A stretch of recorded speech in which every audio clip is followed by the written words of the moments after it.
हरियाणा के अंदर अलर्ट की बात सामने आई थी। पंचकुला की अगर हम बात करें, क्योंकि एक तरफ पंजाब है, दूसरी तरफ हिमाचल है, बॉर्डरिंग जो आपस में जो कनेक्टिविटी है उसको ध्यान में रखते हुए यहाँ किस तरीके से अलर्ट किया गया, किस प्रकार से निगरानी की गई? सर, कल की घटना के बाद जो हाई अलर्ट एक जारी हुआ हमारे स्टेट में, तो उसको मद्देनजर रखते हुए जितने भी फटाफट हमने ये इंश्योर किया कि हमारे जितने भी जो एक रेलवे स्टेशन हो गया या बस स्टैंड है या जो भी पार्किंग लॉट्स हैं या जितने भी टैक्सी स्टैंड हैं, वहाँ पर हमने तुरंत प्रभाव से ये सुनिश्चित किया कि कोई भी अनक्लेम बैगेज या कोई लावारिस वस्तु नहीं पड़ी। और इनफैक्ट पिछले हफ्ते ही हमने ये भी अभियान चलाया था कि जितनी भी पुरानी गाड़ियाँ खड़ी हुई थी सिटी एरिया में, उनको हमने चेक किया था और उनको इम्पाउंड कर दिया था। बाकी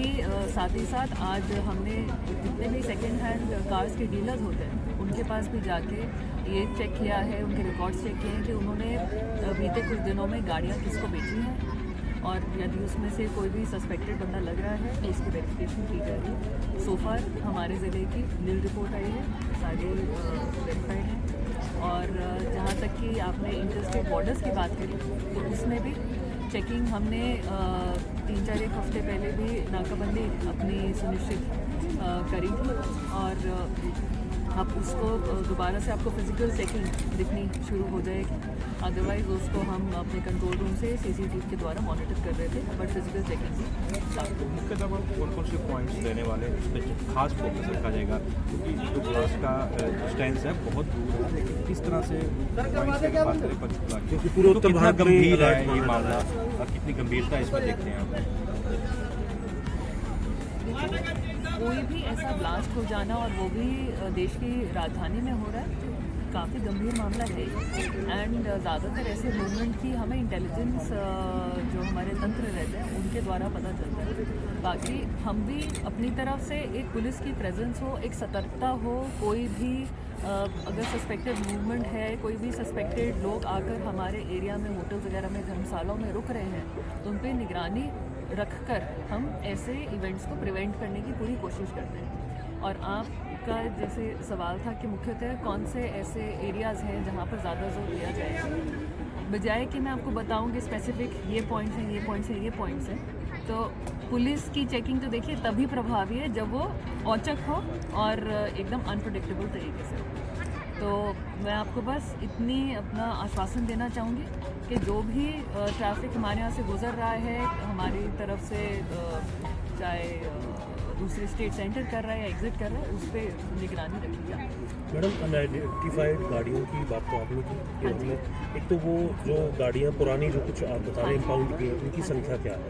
और दूसरा जो डीलर्स से आपने बात की है उसकी जो वेरिफिकेशन में कितनी गाड़ियाँ जो है वेरीफाई आपने सोफर अभी तक के इतने कम टाइम स्पेंड में जी? इसके आंकड़े तो अभी मेरे पास नहीं मौजूद, पर ये वेरिफिकेशन ज़रूर हुई है सभी डीलर्स के पास, सेकेंड हैंड कार के जो डीलर्स हैं। एंड जो गाड़ियों के इम्पाउंड होने की जो संख्या है, जो हमने अभियान पिछले वीकेंड ही करा था, वो करीबन 12-15 गाड़ियाँ हैं जो इम्पाउंड की गई थी। काफ़ी सारी गाड़ियाँ जो हमने ओनर्स को ही ट्रैक डाउन करके उनको बोल दिया था कि आप लोग इसको ले जाए। इसके अलावा मैम जो गाड़ियों का हो गया, लेकिन जो बाहरी व्यक्ति यहाँ पर आकर के रह रहे हैं या फिर वो किराएदार के तौर पर रह रहे हैं या कुछ समय से उनकी कोई जानकारी नहीं है लेकिन रह रहे हैं, उन लोगों को कैसे आप आइडेंटिफाई करने का काम करेंगे? इसके लिए क्या विशेष अभियान रहेगा? क्योंकि यही देखने के लिए मिलता है कि घटना तो हो जाती है लेकिन वो व्यक्ति कहीं और का रहने वाला होता है, कहीं और से तार जुड़े होते हैं। तो पंचकुला में ये तमाम चीज़ें और कैसे पंचकुला पुलिस निगरानी? आपने ठीक कहा कि ज़्यादातर ऐसी जो घटनाएं होती हैं उनको अंजाम देने में जो बाहर से आए लोग होते हैं उनका हाथ रहता है, और उन पे निगरानी या फिर उनकी इंफॉर्मेशन देने के लिए हमारा जो इंटेलिजेंस तंत्र होता है उस पर डिपेंड करते हैं। और साथ ही साथ एक जो आपके जैसे जो पब्लिक पर्सन्स हैं जो हमारी आँख और कान हैं ऑन द ग्राउंड, उनसे भी हमें इंफॉर्मेशन इनकी आती है। मैम, सुरक्षा को देखते हुए पुलिस अधिकारियों की छुट्टी भी कोई कैंसिल की गई है, या मतलब जितनी VIP मूवमेंट्स रहती है यहाँ पे पंचकुला में, तो मैन पावर और बढ़ाई जैसे बताया गया था कि स्टेशन जो है वो बिना बताए नहीं छोड़ना है, अभी इस तरीके की बात है, उस पर क्या? डीजीपी सर के सत्तादेश है कि कोई भी सभी छुट्टियाँ कैंसिल कर दी गई हैं और हर कोई स्टेशन में टीम करेगा, तो उससे हम इंश्योर करें कि मैक्सिमम जो पुलिस है वो करें। मैम कोई पुलिस बल भी बढ़ाया गया है नाके पर रिगार्डिंग इसी जो हादसा उसके रिगार्डिंग कोई चेकिंग के लिए? हम जो हमारी पुलिस है प्रेजेंट, मतलब जो थानों में पुलिस है उसी की ही शिफ्ट वाइज प्रेजेंस जो नाकों पर है वो इंक्रीज करी जाएगी। इसके अलावा मैडम ड्रिंक एंड ड्राइव को लेकर के भी काफ़ी कुछ डीजीपी साहब भी कह रहे हैं और कोशिश आपकी भी रहती है, उसमें क्या स्टेटस अभी तक है जब से अभियान चल रहा है? जी, पंचकुला की हमेशा तुलना एक हमारे जो नेबरिंग डिस्ट्रिक्ट्स हैं या नेबरिंग स्टेट्स हैं उनसे की जाती थी, तो मुझे बताते हुए अच्छा लगता है गर्व है कि हमने इम्प्रूव किया है, काफ़ी इम्प्रूव किया है। पब्लिक से भी जो फीडबैक मिलता है कि जी आप लोग बहुत सख्ताई कर रहे हैं, विच इज़ गुड ओनली, तो अभी हम अच्छा कर रहे हैं और आशा है कि आगे भी और अच्छा।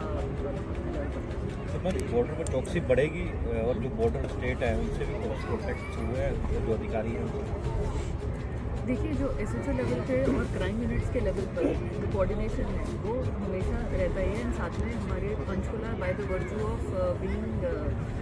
Corner district and VIP movements की वजह से वैसे भी कोऑर्डिनेशन हमारा रहता ही है,